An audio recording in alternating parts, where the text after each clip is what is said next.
네, 세상 돌아가는 스토리를 알아보는 스토리 뉴스 시작하겠습니다. 미국 상하수도 시설을 겨냥한 이 사이버 공격 가능성이 제가 한 일주일 전에도 잠깐 언급해드린 것 같은데요. 그 위에 업데이트된 소식이 나왔는데 조금 걱정스러워서 오늘 뭐 처음으로 짧게 좀 앞에서 좀 전해드리겠습니다.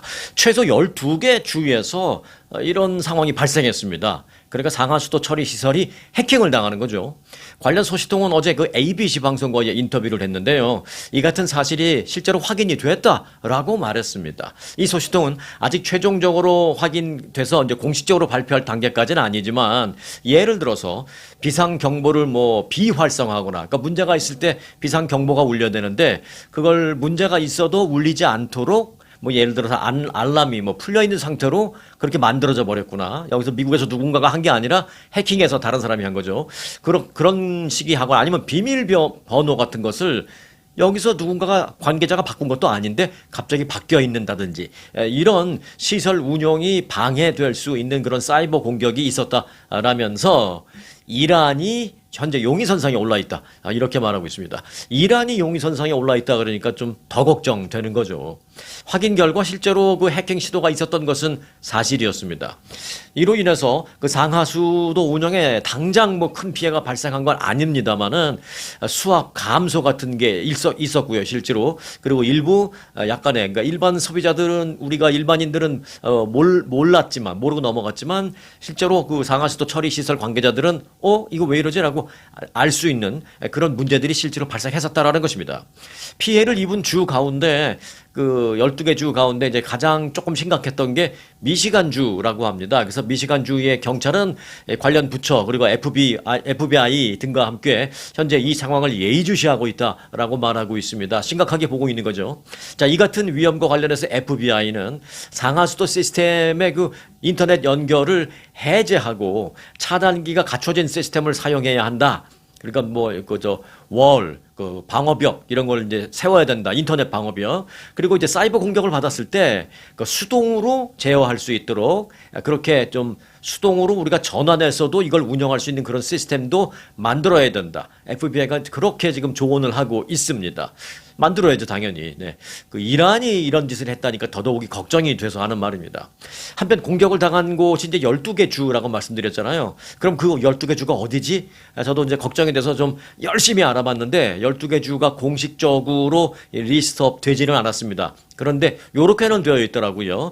12개 주를 다 발표할 수는 없지만 일부 그래도 조금 신경 써야 할 우리가 좀 컨선 해봐야 되는 그런 정도의 피해를 입은 그런 곳은 세 군데다. 미시간주, 그리고 미네소타주, 그리고 사우스다코타주. 이렇게 세 개는 정부에서도 공식적으로 인정한 사실입니다. 이 상수도 시스템에 침투해서 예를 들어서 물을 끊어버린다거나 아니면 뭐 인위적으로 정말 생각하고 싶지 않습니다만은 뭐 영화에 보면 그런 거 많잖아요. 인위적으로 어떤 오염을 시켜버린다든지 그러면 정말 민간인들의 끔찍한 피해가 발생할 수 있기 때문에 지금 미국이 바짝 긴장하고 있는 그런 상황입니다. 이 전쟁이 빨리 끝나야 하는 이유 중에 하나가 바로 또 이런 것도 있습니다. 그러니까 새로운 전쟁 끝내야 되는 이유 중에 새로운 게 지금 하나 불거져 나온 겁니다.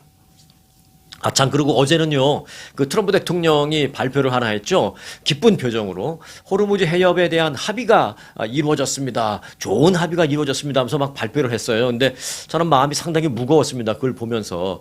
좋은 합의가 물론 지금 월스트 상황보다는 조금 더 나은 상황을 만들 수 있는 진전은 맞습니다. 그거는 맞습니다만은 전쟁 이전과 비교해 본다면 이게 정말 좋은 합의인가 뭐 이런 생각이 들 정도로 마음이 좀 무거웠습니다. 그러면서 이번 전쟁이 정말로 했었어야 되는 건가 이런 생각까지도 드는데요. 자, 일단 이런 말이 있죠. 왜 우리 한국말 옛날에 긁어부스럼 만든다 뭐 이런 얘기. 공연히 쓸데없이 건드려서 오히려 더 곤란한 결과를 자초할 때 쓰는 말이다라고 이제 사전적인 의미로는 그렇게 되어 있습니다. 근데 뭐 공연히 쓸데없이 또 더 곤란하게 이게 뭐 딱 요번 상황과 맞닿아지는 건 아니고요. 뭐 이란에 대해서는 사실 미국이 손 좀 봐야 되는 건 사실이니까 공연히 쓸데없이는 아니라고 생각합니다. 하지만 정말 이렇게 긁는 방법밖에 없었을까? 예, 뭐 이런 자연치유 뭐 다른 방법도 있으니까. 자, 뭐 서론이 길었습니다만은 어제 발표한 내용. 미국과 이란이 호르무즈 해협의 그 2달간 임시 개방에 합의했다라고 트럼프 대통령이 어제 발표를 했습니다. 정확히 말하면 미국과 이란이 합의했다라고 이제 우리 쪽에서 말을 했는데 이란의 발표는 조금 달라요. 우리 이란이 미국과 합의한 게 아니다. 우리 이란은 오만과 합의했다라고 하면서 호르무즈 해협 나갈 때는 오만 쪽으로 나가고 들어올 때는 이란 쪽으로 들어오고 그렇게 하기를 오만과 합의했다 뭐 이렇게 얘기했어요. 뭐 말이 좀 다른데 뭐 그렇다 치고 자, 일단 내용은 이겁니다. 2달 동안 임시로 호르무즈 해협을 안전하게 개방한다라는데 합의했다라는 겁니다. 요게 포인트입니다. 그래서 이제 이대로라면, 그러니까 2달 동안은 통행료를 받지 않겠다. 그리고 안전한 통항을, 개런티 해주겠다. 뭐 요런 얘기죠. 근데 결국 이제 60일이 지나서 국민들의 관심이 좀 이제 시들해질 때가 되면 그때는 이제 호르무즈 해협의 무슨 통행료라는 어찌 보면 전쟁 이전에는 없었던 그런 제도가 사실상 슬그머니 생겨나면서 마치 옛날서부터 계속 있었던 것처럼 그렇게 영구히 고착화 되어버리는 그렇게 되는 것이 아닌가. 안 그러고서고야 왜 2달 동안 임시로라는 그런 표현을 왜 쓰냐 이런 거죠. 더 충격적인 건요. 그렇게 이란이 부가적인 수입을 올릴 수 있게 되는 반면에 이란의 그 비핵화에 대해서는 전혀 어떤 합의의 진전을 보지 못하고 있는 그런 상황입니다. 결국 그 돈이 호르무즈 해협 그 통행료를 받는다면 그 돈이 이란의 핵 개발에 사용될 가능성도 있다라는 데까지 생각이 닿으니까 걱정입니다. 호르무즈 해협 문제가 일단 합의됐다라는 그 짧은 발표 한마디 때문에 이 뉴스가 마치 군 뉴스인 것처럼 들릴 수도 있고 그런데 이건 착시 현상입니다. 이란이 핵무기를 갖지 못하도록 미국이 무언가를 해야 되는 건 맞습니다. 그런데 지금 핵과 관련해서는 아무런 진전도 보지 못하고 있고 그 전에는 통행료 없이 잘 다녔었는데 그 부분에 대해서 지금 문제만 계속 있는 거죠. 뭐 기쁜 합의라고 했지만 그건 기쁜 합의가 아니라 이전에는 당연히 그래 왔던 거죠. 자, 이란이 핵을 갖지 못하도록 미국이 무언가 해야 한다라는 그 트럼프 대통령의 기본 원칙에는 저도 100% 동의합니다. 하지만 이게 정말 유일한 방법이었나 뭐 하는 그런 문제 제기는 하지 않을 수가 없습니다. 지금 이 시점에서는요. 이번 전쟁이 현재 상태대로 만약에 이렇게 끝나버린다면 그야말로 긁어부스럼이다라는 생각을 할 수밖에 없기 때문에 제가 그 옛날 속담 긁어부스럼 얘기를 앞에서 잠깐 한 겁니다. 이번 전쟁 정말 긁어부스럼이라는 말이 나오지 않도록 끝내더라도 마무리를 이렇게 끝내서는 안 됩니다. 통행료 당연히 예전으로 돌아가서 없어야 되고요. 비핵화에 관련된 분명히 진전된 내용도 있어야 됩니다. 480kg에 달하는 이란의 그 농축 우라늄 지금 어디 갔는지도 말도 안 나오고 있어요. 트럼프 대통령도 요즘은 그 얘기 안 하고 있습니다. 전에는 항상 그 얘기 했는데 우리 미국이 갔다가 우리가 폐기할 거야라고 그렇게까지 했는데 그런 얘기 안 한 지 한 달도 넘었습니다. 네, 480kg 우리 미국이 갖고 오든 아니면 현지에서 폭파시켜버리든 어쨌든 간에 그거를 처치하고 해결을 봐야 되는데 지금 핵과 관련된 이번 이란 전쟁의 궁극적인 목표가 뭡니까? 이란의 비핵화 때문에 시작한 거잖아요. 그런데 핵과 관련된 비핵화 문제에 대한 그 진전은 지금 한 달 이상 전혀 아무것도 없는 그런 상황이 돼버려서 정말 안타깝고 좀 마음이 무거운 그런 상황입니다. 자, 미군의 그 무기 상황을 좀 볼게요. 미군의 그 사드 요격 미사일 재고가 5분의 1 정도밖에 남지 않은 것으로 지금 밝혀졌습니다. 전쟁을 하니까 당연히 무기가 좀 소진되는 건 당연하지 뭐. 그게 뭐 그렇게 대단해? 라고 생각하실 수도 있습니다만은 네, 대단합니다. 이게 왜냐면 뭐 사드 미사일 이런 거는 그 중동에 가서 쓸 것도 쓸 거지만 사실은 만에 하나를 위해서 미국 본토를 그 방어하기 위한 그런 무기거든요. 지금 그 무기를 다 써버린 거예요. 거의 다. 그러면 예를 들어서 지금 같을 때 어디선가 미국 본토를 공격하는 미사일이 날라오면 못 막습니다. 이거 지금. 그래서 걱정입니다. CNN은 미군의 사드 미사일 재고가 지금 위험할 정도로 감소했다. 라고 보도했습니다. 우리 미국을 보호하기 위한 그 요격 미사일은 크게 이제 두 가지로 나눕니다. 뉴스에서 맨날 듣는 그 두 가지예요. 사드 미사일, 그 또 하나는 페이트리엇 미사일입니다.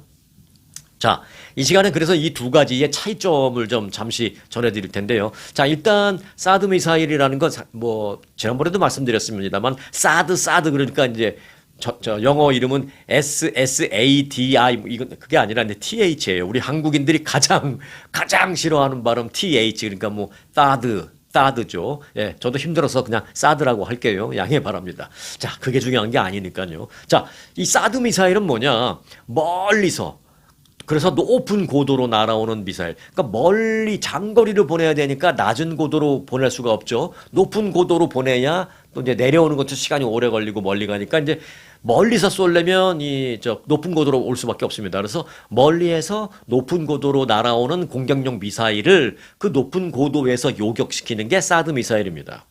사드 미사일이 우리에게 날아오는 적의 그 공격 미사일을 요격하는 고도는 지상에서 무려 한 150km 상공입니다. 상당히 높은 곳에서 요격시켜 버리는 거죠. 참 그러니까 한편으로는 좀 든든하고 마음이 놓입니다. 적 미사일이 최고점에 도달해서 하강하려고 시작할 때 그때 거기서 요격시켜 버린다라는 것입니다. 그렇게 높은 고도에서 날아오는 것이니까 당연히 상당히 먼 곳에서 쏘았겠죠, 적이.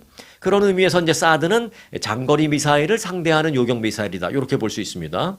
자, 쉽게 말해서 예를 들어서 이제 뭐 그런 일이 있어서는 안 되지만 북한에서 미국 본토로 미사일을 쏜다. 이거 뭐 6,000km가 넘잖아요. 태평양을 건너와야 되니까. 당연히 장거리 중에 장거리 미사일이 되죠. 그러니까 그렇게 장거리 미사일을 쏜다면 저고도로 쏠 수가 없습니다. 저고도로 오다가 그냥 중간에 태평양 바다에 빠져버리니까 높은 고도로 올린 다음에 나중에 대기권 아래로 내려오고 뭐 이런 식으로 할 수 있는데 그런 거를 막아내는 게 바로 이 사드 미사일입니다. 자, 반면에 페이트리엇 요격 미사일은 저고도 요격 미사일입니다. 요격 고도가 보통 한 15km에서 높아봐야 한 40km 요 정도에서 요격하는 겁니다. 가까운 곳에서 저고도로 날아오는 미사일을 요격하거나 또는 앞서 말씀드렸던 그 사드가 그 꼭대기에서 해야 되는데 요격을 못했어요. 실패했어요. 요격이. 그럼 그걸 내려올 때 저고도로 내려올 때 이 페이트리엇 미사일이 2차적으로 그걸 요격하는 그런 역할도 합니다. 그래서 이제 두 가지가 다 중요한 거죠. 그렇게 중요한 그 요격 미사일이 지금 미국을 안전하게 지키기에는 미국 본토를 안전하게 지키기에는 턱없이 부족한 수준으로 지금 재고가 줄었다라는 것입니다.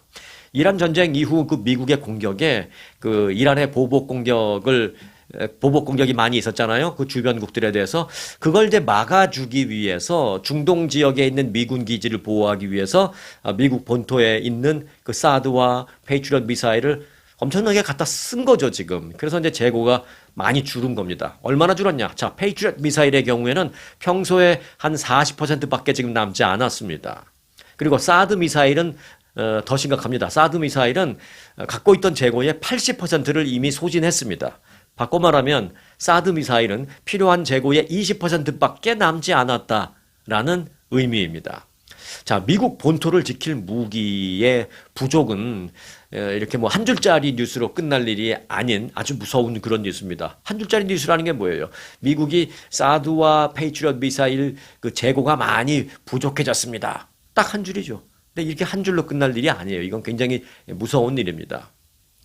자, 이같이 주요 무기 부족 상황이 중국이나 러시아 그리고 뭐 더 나아가서 북한 등의 도발적인 행보를 좀 자극할 수 있다라는 우려가 나오고 있는 겁니다. 예를 들어서 북한이나 뭐 러시아나 이렇게 봤을 때 가만히 있어봐. 야, 쟤네들 그 자기네 나라 본토 방어할 그 사드 미사일 지금 한 20%밖에 없잖아. 얼마 몇 개 없네. 야, 그러면 우리가 한두 개를 쏘면 몰라도 그냥 한 100개 한꺼번에 쏴버리면 꼼짝 못 하겠네. 그렇진 않겠습니다만. 뭐 영화에서 흔히 보면 상상할 수 있죠, 우리가. 그런 좀 부추길 수 있는 그들의 생각을 흔들 수 있는 그러한 지금 여건이 돼버렸다. 그게 걱정이다. 뭐 이런 얘기입니다.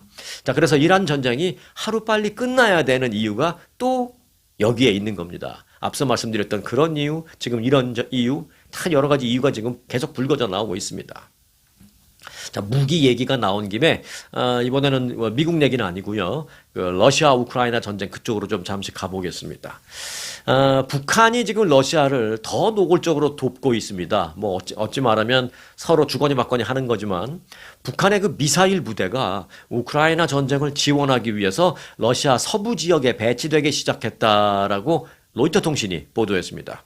우크라이나의 그 보도에 따르면 러시아는 약 90명으로 구성된 북한의 미사일 부대를 러시아 서부 지역에 제 112 미사일 여단에 편입시키고 있다라는 것입니다. 요거는 이미 확인이 된 상황입니다. 여기에 편입되는 이들 북한 병사들은요, 북한산 탄도미사일을 운용할 능력이 있는 요원들입니다.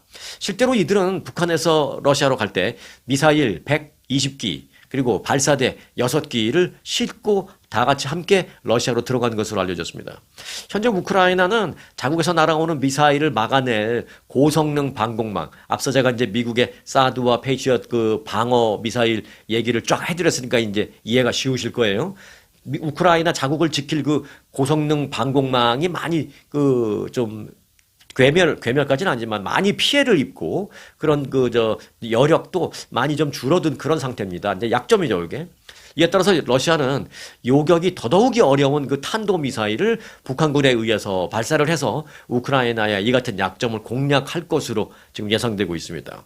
러시아는 이미 북한산 탄도미사일 수십 발을 수입을 해서 우크라이나에 이미 발사한 경험이 있습니다. 이번 전쟁 때. 하지만 그때는 그 무기만 북한에서 갖고 왔지 직접 운용은 러시아 군인들이 운용을 했어요. 그런데 이제 이번에 북한군에서 그 미사일 부대 전투 요원들이 간 거잖아요. 직접 미사일을 운용할 수 있는 부대원들이 간 거잖아요.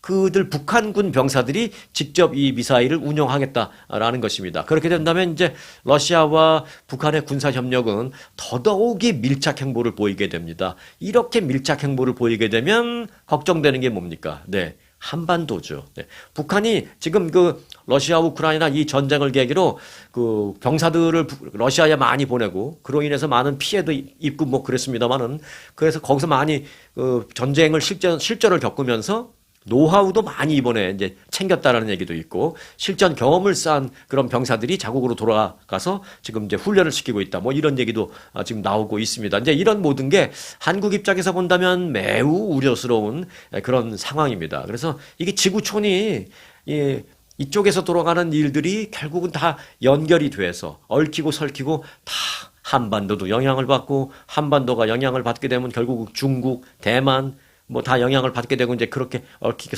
되는데 러브 전쟁 때문에 이제 한반도도 조금 걱정스러운 그런 상황이 됐다라는 것입니다.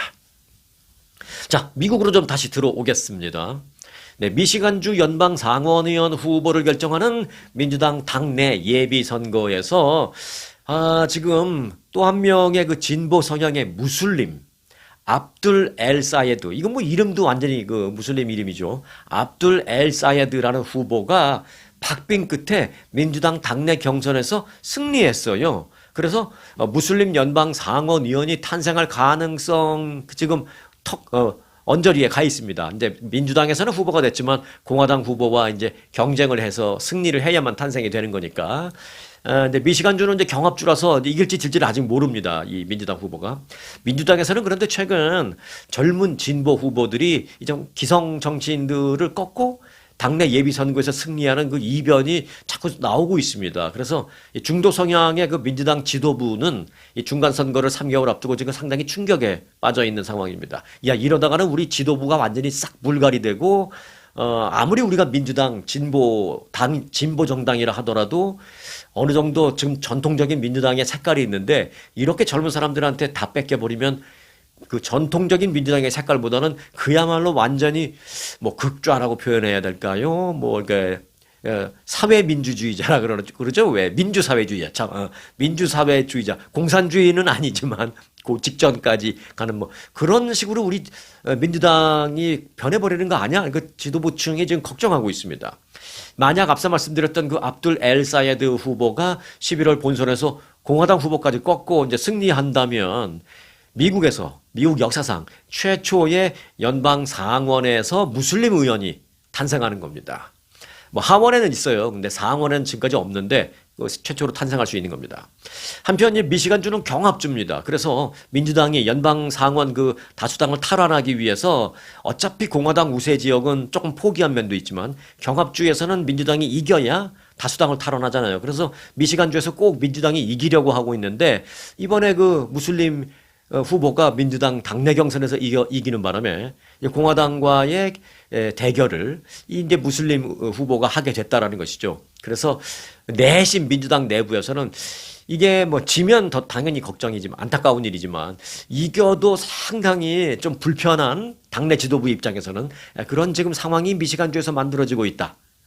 그런 정도까지만 좀 말씀을 드리겠습니다.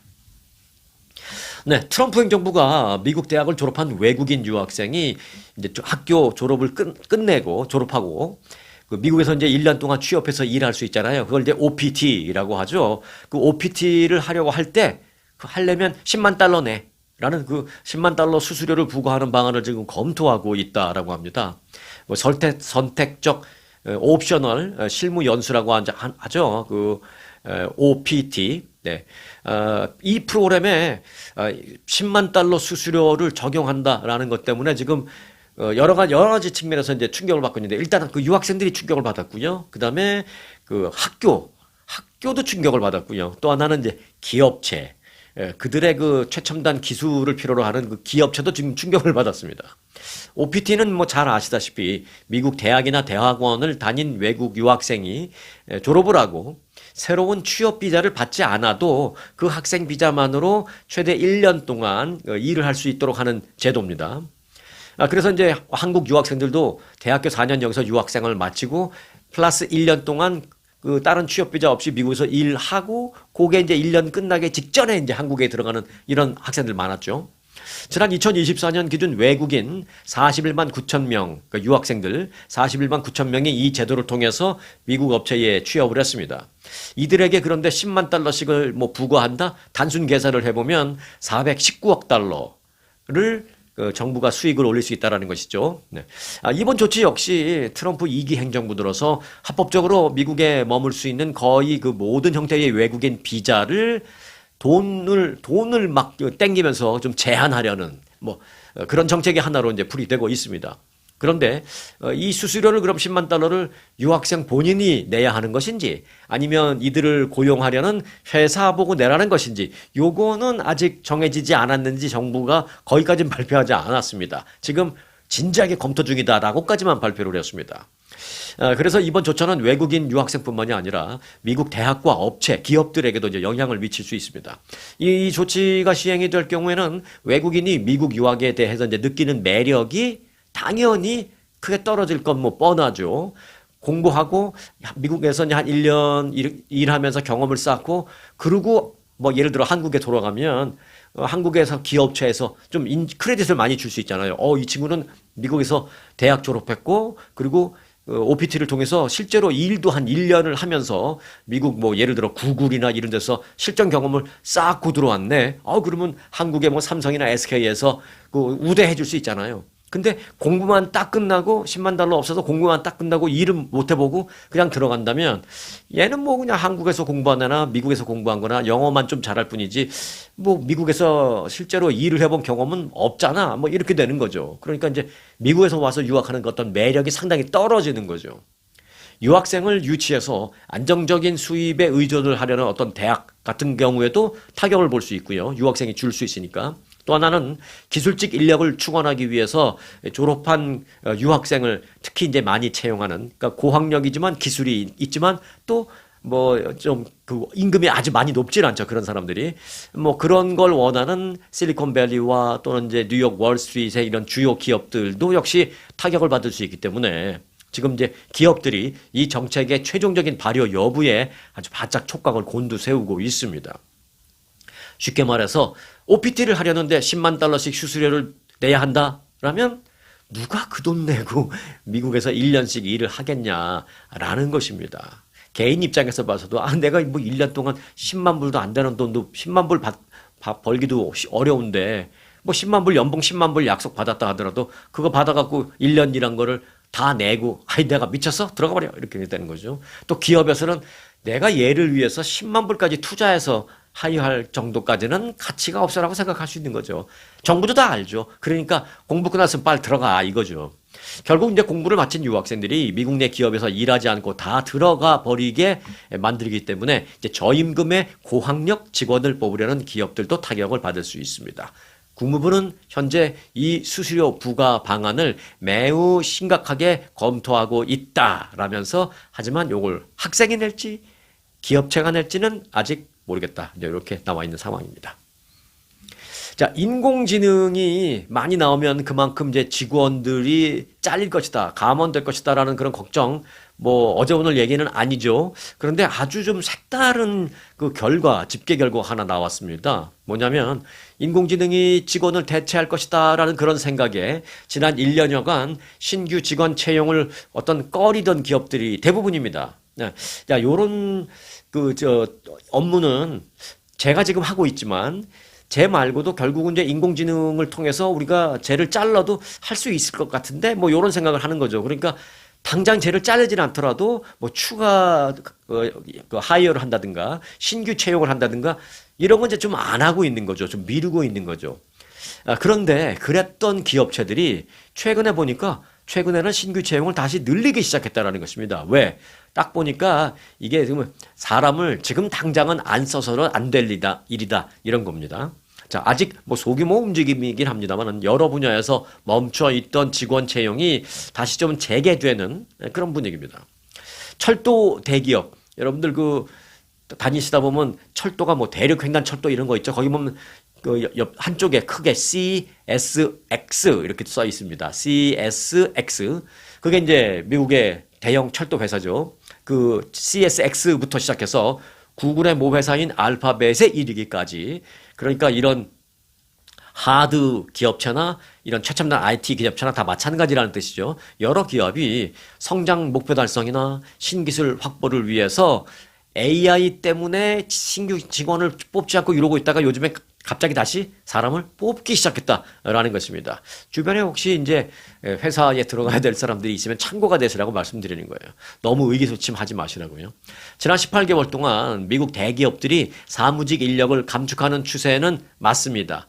그런데 지금은 지난 18개월 그때와는 달리 해고 규모가 많이 줄었습니다. 그리고 신규 채용도 많이 늘었습니다. 최근 몇 달 사이에는. 지난주 신규 실업수당 청구 건수는 18만 7천 건이었는데요. 이게 상당히 낮은 겁니다. 그러니까 실업수당을 청구한다는 건 뭐예요? 내가 실업자가 됐어. 직장에서 해고됐어. 그러니까 실업수당을 청구하잖아요. 그 건수가 크게 줄어들었다는 겁니다. 지난주에. 얼마나 줄어들었냐? 18만 7천 건이 얼마나 낮은 수치냐면요. 1969년 그때 이후에 무려 57년 만에 지금 가장 낮은 수치입니다. 이 건수가. 여러 기업이 AI가 공백을 메울 수 있을 것이다 라는 생각에 신입사원 채용을 중단했었습니다만은 이제는 AI와 함께 일할 인력이 필요하다라는 것을 알게 됐다라는 것입니다. 물론 이것도 영원하라는 법은 없습니다만은 또 지금 상황은 그렇게 됐다는 것입니다. 그래서 혹시 AI 때문에 취직하기 틀렸네. 우리 아들, 우리 딸 또는 우리 조카 취직하기 틀렸네 라고 생각하실 수 있더라도 요 몇 달 사이에 상황이 조금 바뀌고 있다는 점 기억해 놓으시기 바라겠습니다. 자, 흥미로운 소식 한 가지 좀 전해드리겠습니다. 이 공기 저항을 줄이기 위해서 가슴에 이 뽕을 넣는 여자 자전거 선수들이 지금 논란이 되고 있습니다. 네. 재밌는 소리로 그냥 편안하게 들으세요. 네. 세계적인 여자 사이클 대회인 뚜르 드 프랑스, 원래 뚜르 드 프랑스 라는 대회가 있죠. 그냥 뚜르 드 프랑스라고 하면 이제 남자 선수 대회고요. 뚜르 드 프랑스 판무라고 하면 요건 이제 여자 선수 대회입니다. 거기서 일부 여자 선수들이 경기력을 높이기 위해서 자신의 그 경기복 안에 가슴 보형물을 넣었다라는 의혹이 제기되고 있는 그런 논란입니다. 네덜란드 사이클 전문 매체의 보도에 따르면 몇몇 선수들이 공기 저항을 줄이기 위해서 가슴 부위에 패드나 소음 등 커다란 소위 이제 뽕을 놓고 경기에 들어갔다라는 것입니다. 그러니까 이제 자전거 탈 때 살짝 숙이긴 하지만 이제 이렇게 하고 자전거를 타는데 가슴이 이렇게 플랫하면 공기 저항을 많이 받는 거죠. 근데 여기가 조금 볼록하게 나올수록 아니 좀 더 많이 이렇게 좀 불룩하게 나올수록 공기가 이렇게 회전을 하면서 유연하게 저항받지 않고 빠져나가는 겁니다. 이건 논리적으로 말은 됩니다, 사실은. 실제로 일부 선수들은 그 가슴 부위가 이상하리만큼 유난히 커 보였다라는 것이 의혹의 출발점이었습니다.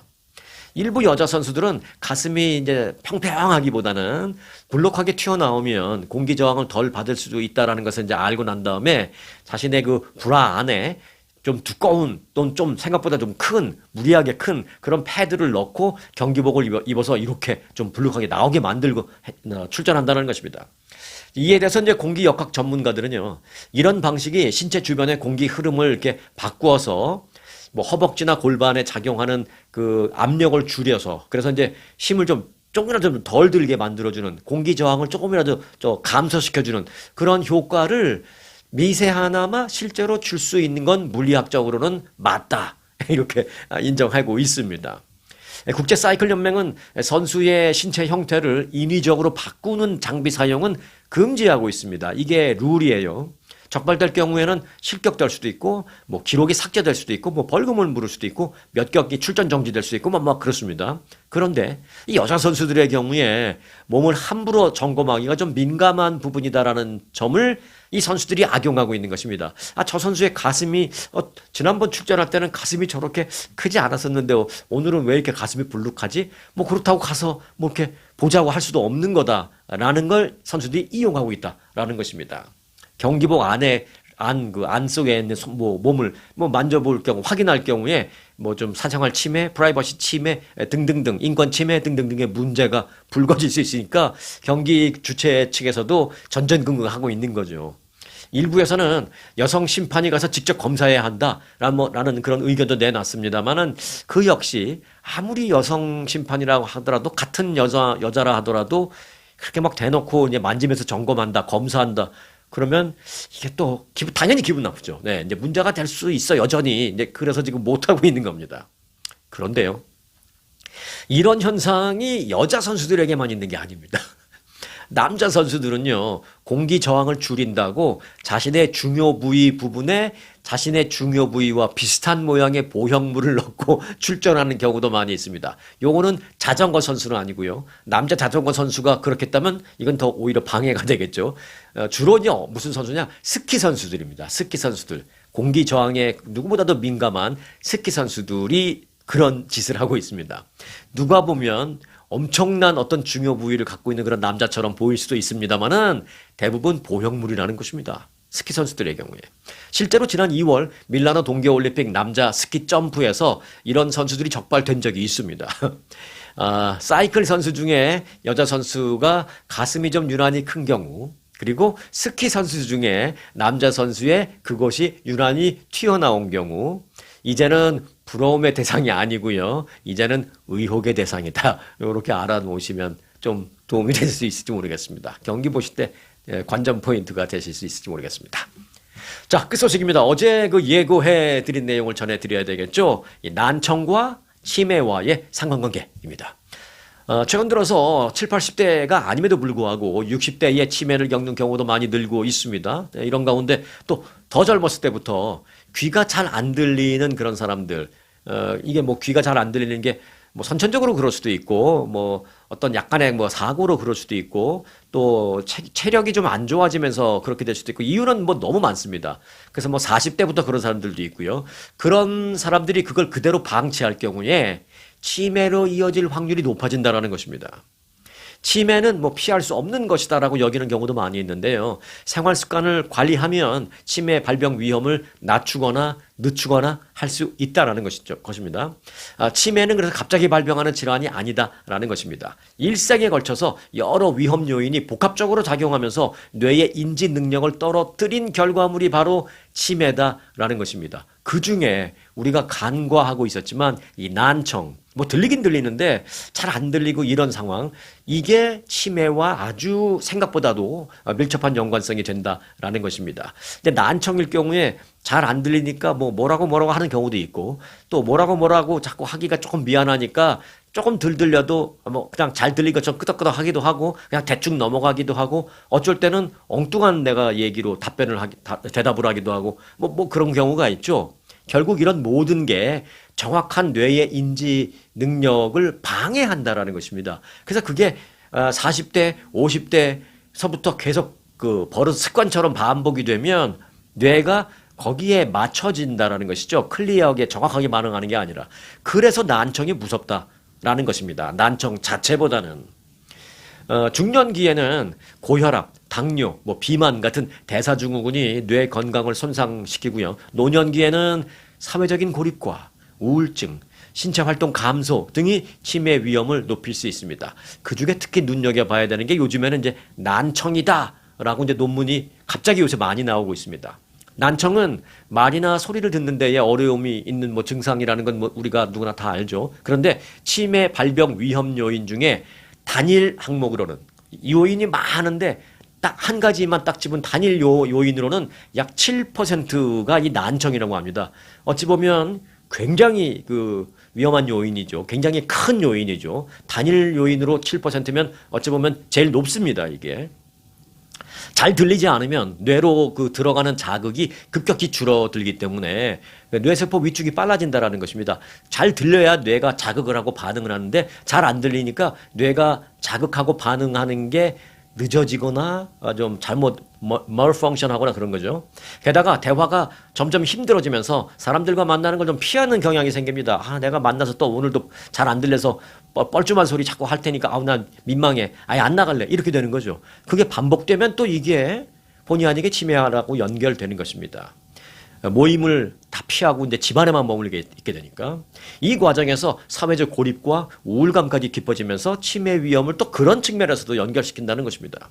중년 이후에 난청을 제때 교정한 사람은 그렇지 않은 사람보다 인지지능 그 저하 속도가 느리다. 인지기능 저하가 더 늦게 나타난다라는 그 연구 결과는 많이 있습니다.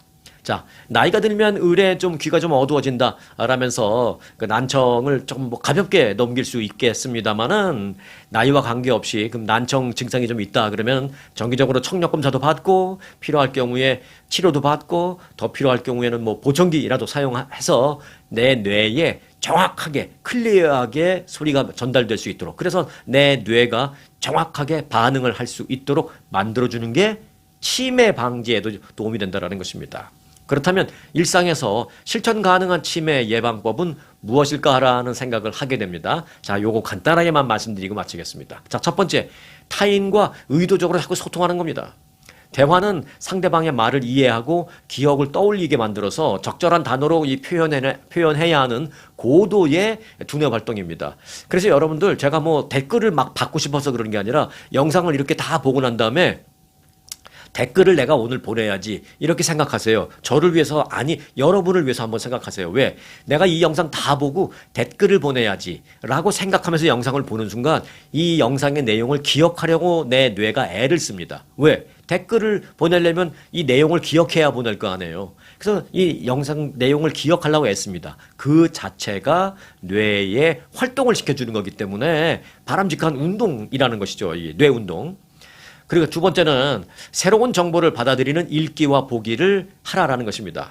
여기서 중요한 게 새로운이라는 겁니다. 인간의 뇌는 사용할수록 신경세포 간의 연결망이 사용할수록 촘촘해지는 그런 특성이 있습니다. 반대로 말하면 사용 안 할수록 이게 느슨해지는 거죠. 그러니까 꾸준히 읽고 배우는 그런 활동이 필요한데 그렇게 꾸준히 읽고 배우면 인지기능 저하를 늦춘다라는 것입니다. 책이나 신문 등을 읽고 또 유익한 영상을 보면서 그걸 내용을 기억하려고 애쓰고 그렇게 노력하는 것이 뇌를 자극하는 좋은 방법이다라는 것입니다. 공짜로 집에서 언제든지 할 수 있는 그런 자극이라는 것입니다. 그런데 이제 익숙한 여기서 중요한 게 앞서 제가 이제 새로운입니다. 내가 말씀드렸잖아요. 예. 익숙한 내용을 반복해서 읽거나 반복해서 보거나 그런 것보다는 낯설고 새로운 내용 정보를 꾸준하게 접하는 것이 중요하다라고 전문가들은 말하고 있습니다. 익숙한 내용을 자꾸 반복하면 뇌가 자극을 안 받는다라는 것이죠. 그렇기 때문에 새로운 정보, 새로운 내용 이걸 자꾸 접하라는 것입니다. 그래야 뇌가 자극을 받아서 뇌가 건강해진다라는 것입니다. 자, 이처럼 치매 예방은 거창한 의료기술이나 값비싼 신약보다도 일상 속의 작은 우리의 그 노력과 그런 작은 실천에서부터 출발하고 그게 훨씬 더 예방 효과가 뛰어나다라는 얘기입니다. 현재 쓰이는 약제는 치매 치료제는 없습니다. 치매 진행 속도를 좀 늦추고 증상을 완화해주는 그런 약밖에 없을 뿐 완전히 병을 없앨 수는 없습니다. 지금부터 생활 습관을 점검하고 작은 변화를 이어나간다면 뇌의 노화를 늦추고 치매 위험을 낮출 수 있다는 점 기억해 주시기 바라겠습니다. 특히 이제 평소에 잘 들리지 않는다면 치매와 연결될 가능성이 높기 때문에 단순히 불편함을 참으면 된다라는 그런 생각보다는 난청을 해결해서 뇌를 좀 클리어한 상태로, 뇌가 좀 자극을 제대로 잘 받을 수 있는 상태로 만들어줘야 한다라는 점 반드시 기억해 주시기 바라겠습니다. 자, 오늘은 여기까지 하겠습니다. 끝까지 함께 해주신 여러분들에게 특별한 감사를 드립니다. 오늘 내용 다 기억하셨죠? 기억하셨으면 이거 뭐 전부 다 하나도 빠짐없이 다 기억 못 하실 겁니다. 저도 가끔 다 끝나고 난 다음에 나중에 감싸봐. 내가 오늘 어떤 말씀 드렸지 생각하면 한두 개는 잘 생각 안 날 때가 있어요. 그래서 원고를 다시 볼 때도 있는데 다 기억 못 하실 겁니다. 그러나 최대한 여러분들이 기억나는 대로 좀 리콜을 해보시고 생각을 좀 복기를 해보시고 기억나는 대로 한번 댓글을 써보십시오. 여러분에게 도움될 겁니다. 꼭 저에게 댓글 제가 받고 싶어서라기보다는 여러분들을 위해서 한번 하시기 바라겠습니다. 댓글 쓰는 게 귀찮고 좀 편치 않으시다면 가만히 앉아서 머릿속으로 내용을 좀 복기해보는, 되새겨보는 그런 노력도 잠깐 한 2, 3분 해보시는 것 강력하게 제가 권고를 드리겠습니다. 네, 자, 오늘 영상은 여기서 마치겠습니다. 2026년 루트 66 개통 100주년을 맞아 아주투어가 특별히 기획한 미 대륙 횡단에 여러분을 초대합니다. 산타모니카에서 시카고, 나이아가라와 뉴욕, 워싱턴 DC까지 역사를 따라 맞따라 100년에 단 한 번뿐인 기회, 아주투어의 루트 66 대륙 횡단으로 인생 최고의 버킷리스트를 완성하십시오. 당신의 행복한 여행 아주투어가 책임지겠습니다.